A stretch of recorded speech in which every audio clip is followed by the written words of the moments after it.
Hi, it's Wednesday. That means it's time for another video edition of Widower Wednesday. I'm Abel, Keogh, author of the book Dating a Widower, and today we're going to discuss why widowers need to redefine relationships with friends, family, and loved ones after they get in a serious relationship, after the late wife has passed away. The spark for this video is something that actually happened to a coworker, a story a coworker told me. Last month, his grandfather died, and he was out for the day at the funeral. And when he came back, we went over to him and started talking to him, just seeing how he was doing, asking him how the funeral went. And my friend told an interesting story about his grandfather. So when my friend here was younger, he used to spend a lot of time at his grandfather's house. They lived relatively close by, and they were over there a lot for dinners and parties and other things. And he just has really good memories of being a kid and teenager, and even getting a little older and spending a lot of time at his grandfather's house and having a great relationship with his grandfather. Then about 10 years or so ago, his grandmother died, and sad time, but still hung out a little bit with his grandfather. But all that changed when his grandfather remarried. About a year or so after his grandmother died, his grandfather remarried, and what happened is that his grandfather kind of reprioritized his relationships. So basically, what happened is that my friend's family stopped spending a lot of time at grandfather's house, and it wasn't because grandfather had cut him off or was mad or anything like that. It was that his grandfather had kind of prioritized his new wife, and her family kind of over his family.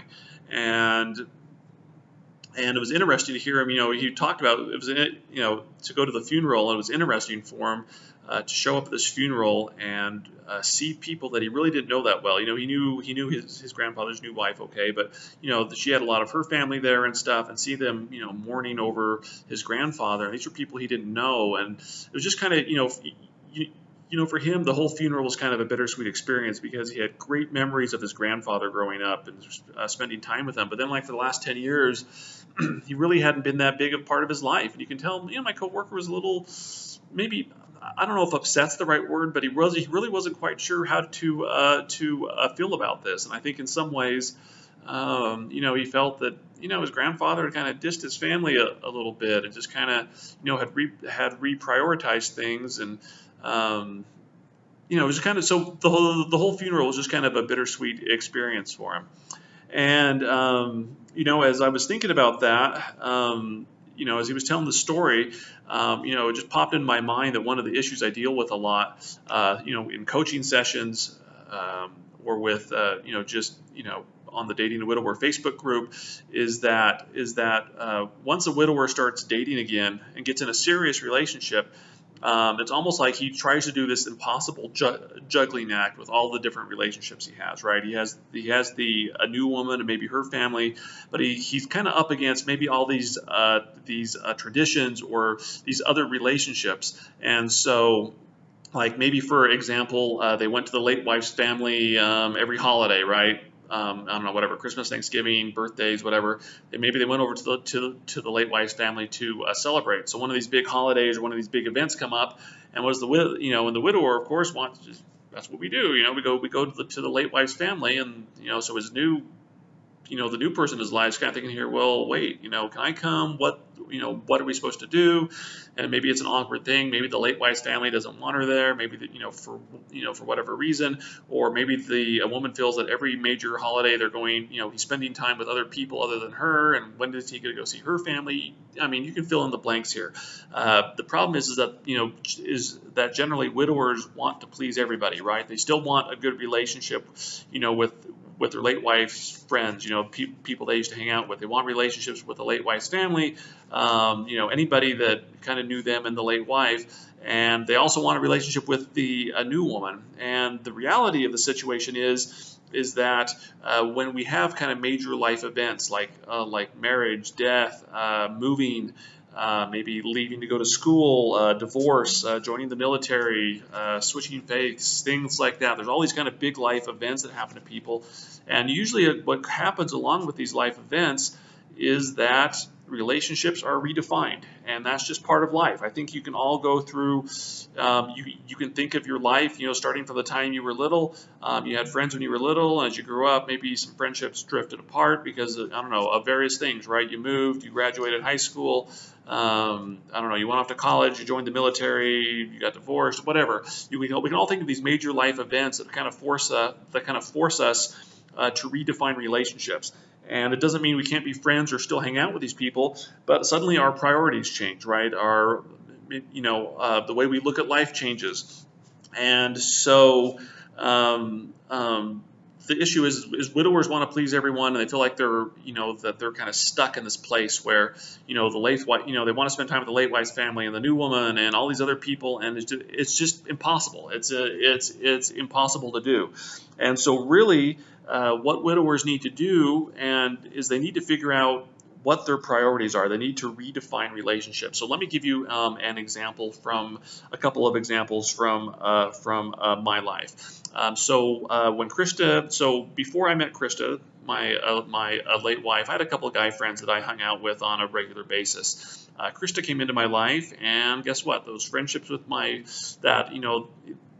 friendships with those guys, though I was still friends with them, I had to reprioritize that relationship, right? I ended up putting Krista first. We ended up getting married, Krista and I did, and again, it wasn't that I wasn't friends with these guys, but I was married, had a wife, was trying to go to college, and so I just couldn't hang out with my friends as much as I used to, and it was, there were some bumpy paths there. They got mad, I got mad, whatever, but I kind of had to reprioritize and said, well, what's the most priority, what's the biggest priority in my life? Is it Krista or these friends? But then, even when I married Krista, suddenly I married into Krista's family, right? So suddenly I had relationships with her grandmother, her brother, her parents, people that I didn't have a really strong relationship with before. But because I got married to her, there was new relationships to form. Then Krista died, and I had to redefine relationships again. So one of the relationships I had to redefine after Krista's death was, for those who know my story, I never got along good with her parents. I pretty much stopped speaking to them after Krista died. I was still in contact with her brother and grandma, but Krista's death, I didn't see a reason to be in touch with them anymore. Just kind of moved on. For better or worse. Then when I started dating Julie, I had to redefine relationships again. So like, for example, Krista and I had friends that we were friends with through the last couple of years of college. We had even worked together. These friends had supported me. After Krista died, they invited me over for dinner once a week. You can read about that in Room for Two. We had a good, solid friendship, and the four of us hung out together all the time. Then Krista died, and I still hung out with them, which was great and fine. But then, about 6 months after Krista died, I started getting serious with Julie.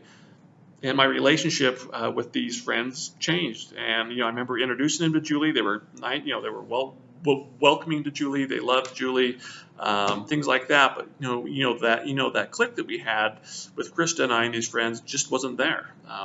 And so, anyway, I had to end up reprioritizing my friendship with these friends. It wasn't that, again, we weren't friends anymore. That wasn't the reprioritization, but I realized that if I wanted to put Julie number one, and Julie was going to be the focus and center of my life, I wasn't going to be able to hang out with these other friends as much. And I'm still friends with them, by the way. I still see one of them. We now live like 70 miles apart. There's things like that there, but he comes down to my part of the neck of the wood for business, and we hang out once in a while. But the point of it is I realized that in order to have a successful relationship with Julie, I had to reprioritize relationships. So it meant not ending the relationship with this good couple that Krista and I were friends with, but reprioritizing it and not hanging out with them as much. The same with Krista's brother and grandmother. Again, I was tight and close with them, but when I started dating Julie, kind of put things on the back burner. And part of the reason I did that is I could tell they were still grieving Krista, and it was hard for them to see me with somebody else. And so, I had to reprioritize relationships and put Julie as number one. It wasn't an easy thing to do. It wasn't like, I just woke up and said, yep, I gotta, stop hanging out with these people. It was kind of a hard, and it was a hard thing to do. But again, I had to just figure out what my priorities were. Were my priorities a relationship with Krista's family, with these friends, or was it with Julie? And that's something that we all have to do throughout our lives. Again, think back to your life. We've all had major life events where where things have changed in our life, and because of that, we've had to reprioritize friendships and relationships. And that's just the nature of life, and that's just the way things go. And again, when I say reprioritize, I know some of you are thinking, well, that means, you don't want us to be friends or hang out. No, that's not what I'm saying. Sometimes when we reprioritize, it means we see people less. Sometimes it means we don't see them at all. Maybe sometimes it means we see people more. I don't know. I'm not going to sit here and tell you exactly how you should redefine your relationship with the late wife's family or friends that you guys were close to or things like that, because that's kind of an individual and a personal thing, and relationships are complex and different, and blanket advice won't do it. But what I am saying is that you need to, if you want a successful relationship with the woman you're with, you've got to put her at number one. And what that means exactly, it's different for everybody. It's different. People have a different view of that. But you've got to put her as number one, and that means you might have to put some other relationships. Again, don't have to end them, but you might have to put them off to the side. Let me share an example I had from one of my coaching sessions, and I share this, by the way, with the permission of the person I had this of the widower I had this coaching session with. So this is all, he gave me permission to share his story here. But I was talking to a widower on a coaching session, and one of the issues we were talking about is that when his late wife was a somewhat prominent member of the community that she was in, and just by the job that she had and stuff, her death was somewhat of a public thing. So he had lots of support, lots of people reaching out to him. He had probably a young daughter at the time. Lots of people reaching out, to help with babysitting. What do you need? Are there things that we can do for you? Just a lot of community support, and because of the job and stuff she had, just a lot of people that were hanging out, that were there for him, willing to really to do anything for him. Again, lots of friends that they hung out with, and so what happened with this widower is, of course, he started dating again and fell in love. And there was pushback from his friends, and I understand pushback. I had people that weren't happy that I was dating again, and I get that. That's fine. But it was pushback to the point where they were holding an intervention for him and telling him just how bad that this woman was. That this woman wasn't right for him. Whatever. Maybe whatever. She's taking advantage of you. You're not done grieving. It was seriously that kind of a pushback, and. So we're talking about this. We really had a discussion about just what I'm talking about here, about needing to reprioritize relationships and really need to say, well, what is the most important relationship in your life right now? Is it with this new woman that you're with? Is it with these friends? Is it, what's the big concern here, and making those adjustments accordingly. And not everyone, again, when I say reprioritize it, it doesn't mean you have to cut people out of your life, but maybe it means you see them less. And it means hopefully being able to explain to them, look, I love you, I love the support that you've given me, but I'm starting this new chapter or whatever. I've got this relationship, and I've got to prioritize this. And anyway, this is just, it was just, the widower was ready to move on. We talked about it. I felt, hey, you're ready to move on. You just got to understand that reprioritizing is a normal part of life, and it's just, it happens. And if you're serious about this girl that you're with, you've got to make her number one. And so, what that means, in his case, is dialing back some of these friendships and thanking them for the support, but realizing that, if he's going to have a relationship with this person, you've got to redefine what these other relationships mean. And again, I'm not saying that you can't have a relationship with the late wife's family or friends, or anything else, but you've got to, if you're putting this woman number one, this new woman in your life as number one, what does that mean? And, for both you and her, and then what does that mean for these other relationships? Again, it's not always the easiest thing to do. And honestly, people do have a hard time with it because they're still grieving, their late wife, they're still grieving their sister, their daughter, their friend. They're still grieving out there. and it's. I mean, I'm trying to understand where they're coming from, and I understand where they're coming from in the sense that not only has their world been exploded because, they've lost a daughter, a sister, a friend, or whatever like that, but now they might be losing you as well. And I think a lot of people's reactions and resistance to this change is because it's almost like a second set of mourning. It's almost like, oh my gosh, now I have to lose this friendship as well. And I wish there was some kind of magic button I could just go here and push and have this magic button and make everybody understand and things like that. But if you're a widower out there, I'm telling you right now, if you're serious about this woman you're with, you've got to reprioritize relationships, and you've got to sit down and think about what that means. What can you do to make this woman number one? And it's going to be different for everybody. Maybe she doesn't care if you go out to the late wife's family and she's not invited. I don't know. Like I said, it's just a different thing for everybody, but you've got to reprioritize it. And if you're dating a widower, you've got to understand that a widower will reprioritize relationships, like with my friend that I talked about in the beginning. His grandfather reprioritized relationships, but I guarantee that was not an easy thing for his grandfather to do. Okay, it was not an easy thing for me to reprioritize my relationship with Krista's brother and grandmother, because I loved them both. Okay, it wasn't easy for me to reprioritize my relationship with a couple that Krista and I were friends with. It wasn't an easy thing to do, but I did it because I loved Julie, and I knew that I had to spend the rest of my life with her, and it involved creating a family, and just to do that, I had to prioritize her as number one. So I want you to understand that this isn't something that widowers just, oh, I'm going to go do this and it's an easy thing. It's not, because they love these people. They love their late wife's family. They love the friendships that they have. They love these relationships, and it's not easy just to go in there and to tell people or redefine these relationships. It's hard for them too. So I'm asking for a little bit of understanding on your part, that if it doesn't go smoothly, or you feel like it's, maybe he's having a hard time with it, well, he probably is having a hard time with it. I'll